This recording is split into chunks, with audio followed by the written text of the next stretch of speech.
Ladies and gentlemen, children of the interwebs out there, Sebastian Envy, Strong Style Cinephile, one half of the reigning defending MPX Tag Team Champions, of course, Titans, Blackfire. Let us geek about it for a scant few minutes. Playing catch up on that and a few other episodes of stuff that I watched because I was up in New York helping out with a 9/11 memorial video, and it's hard to believe that it's coming up on 20 years since that terrible, tragic ordeal. But some heavy stuff. So we try to distract ourselves with stuff like Titans. And this episode, titled Blackfire, we get into some of the issues with Starfire and Corey. Corey finds the root of her dreams using a sensory deprivation chamber and Beast Boy's help. And they find Blackfire locked up in some secret off-the-books government holding facility with only one fanboy, Dr.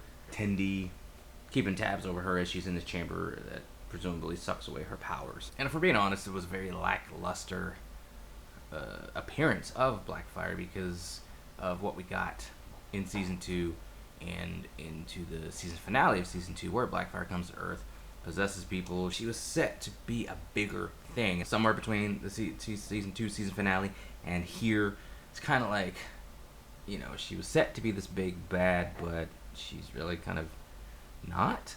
So is that the twist that they're going for? Are we going for like a miniature little Iron Man 3 Mandarin, twist here? And she's not going to be the big bad of Season 3 after all.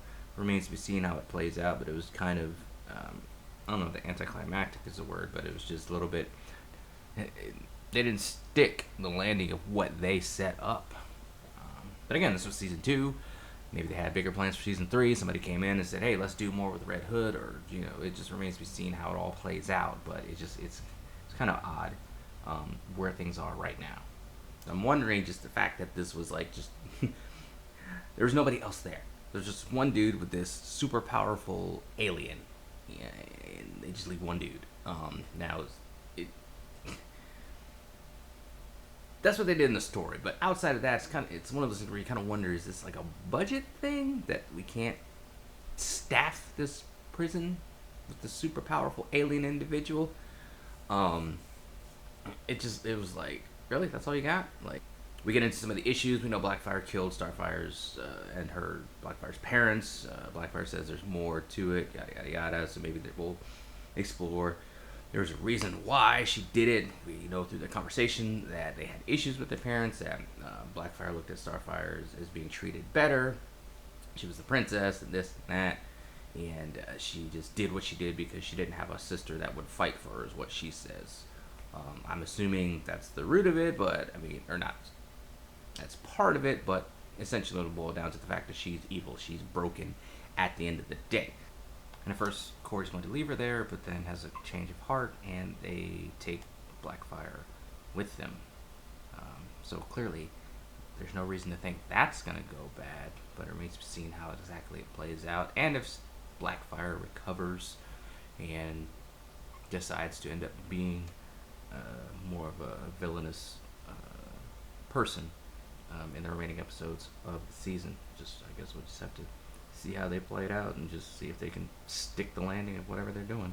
As this is going on, we see Crane get shanked, or attempt to get shanked earlier in the episode. He gets attacked in prison. He's about to be moved. Dick interferes, knocks out the guards that are transferring him from Arkham to Blackgate, and takes him out to this cabin in the middle of nowhere where Bruce brought him to train. He would leave him there by himself and help him, have him find his way. So sort of fear-based tactical training stuff that Bruce would be known for. The whole time they're there, Dick is expecting Jason to show up at any moment. Crane's like, why would he show up? And he's like, he can't help himself. The whole time, Crane is psychoanalyzing Dick about Bruce and his effects on them, his fear-based training, and just how basically messed up he is, and how he has been to them, and the fact that these kids are his sons, are following in his footsteps, and the need to analyzing Dick's need to do that to prove himself to Batman or to whomever else. And then we find out that Jason apparently told Crane about everything, about who Bruce is, who Dick is, and spilled all their secrets. Jason actually shows up and they get into it. But then Gotham PD shows up with a sniper, and the sniper attempts to shoot them both. Can't really see them as they're duking it out, which always still looks funny because Red Hood is like this and like Nightwing's like this tall, so it's odd. Sniper ends up shooting and hitting Dick instead of Jason. Jason escapes, presumably with Scarecrow, who we find out kind of confirmation in this episode that Jason came to him to maybe get over his fear, because Scarecrow's whole thing is fear. So maybe we'll find out in some flashback or something in the next episode that Jason was so messed up after the Titans ordeal with Deathstroke and get thrown off building and all that stuff that he maybe came to Crane, who's the master of fear outside of Batman, to kind of overcome that fear and to get beyond it. Crane gives him some drugs to help it out, and it kind of like mess with his mind, etc., etc. What I said before, that I do not want his evil, his killing of Hawk, to be hand waved as some sort of like, oh, the drugs made him do it, and he'll be on some path of redemption or atonement by the end of the season. I just like, they made him full on villain, so let him be full on villain. Speaking of Hawk, of course, as I thought about what they were going to do, they had Dawn in the first few minutes of the episode. Because we see Superboy feeling bad because he couldn't save him. Feels like he's, because he's like a half-breed or whatever, not full-on Superman. Superman would have saved him. Superboy just screwed up. Dawn says it's not your fault. I was the one that pulled the trigger. You tried to save him, which is all you can do. And then next scene, she's flying off to Paris and just leaving Dove behind, which is what I thought she would do. And there's really no... unless she's going to get payback directly on Jason, which we know she's not, because clearly it's just going to be a Jason Dick type of story, because this show has kind of basically become Nightwing and his amazing friends. I figured that they were going to have her just kind of jet off somewhere, which is what she did. So, and she's going to see what the world is like without Dove. So, makes me sad. There's no more Hawk and Dove. Still could have gone for my spinoff, but it is what it is. Pour one out for Hawk. Outside of that, it was an okay episode. It was Garth got something to do. Again, it's like a budget thing when he's like fighting Corey. In the comics, you would have seen, of course, he would have changed into this or that to like try to subdue her, as opposed to doing his little like kung fu-y stuff. The stuff with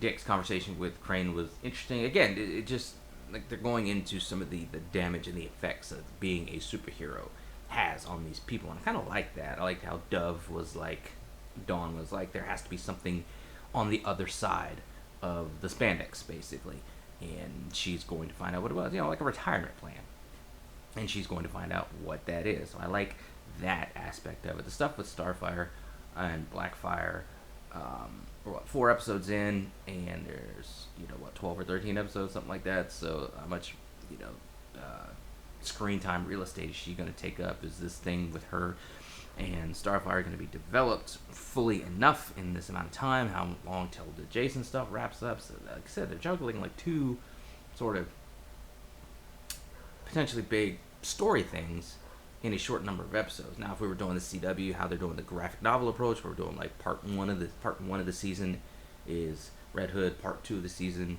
is Blackfire. I could see that with like 10 to 12 episodes a piece, divvying it up that way, or like anywhere between like 9 to 12 episodes up between the two, doing something like that. But just in this shortened episode time, are we going to have enough time to really make whatever story they're telling satisfactory in the end?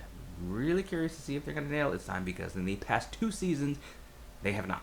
Just flat out. So it remains to be seen how things go. Outside of all that, like I alluded or touched on earlier, there's just some budget questions I have. I'm curious. I need to kind of look that up, see how many, like what the per episode cost is of this show, what the overall budget of this show is. Because stuff like that with like the super secret lab with this like super dangerous alien only has one like ditzy attendee. Yeah. So it just, I understand from an indie filmmaker standpoint of kind of making it do what it do with whatever money you have or don't have. So, but for something like this, it's a larger budget. It's HBO Max, So I'm expecting a bit more. But it is what it is. Anyway, Those are some of my thoughts on it, scattered as they often are. What do you guys out there think? Let me know in the comments below. Follow me, social media. Talk to me there. Talk to me here.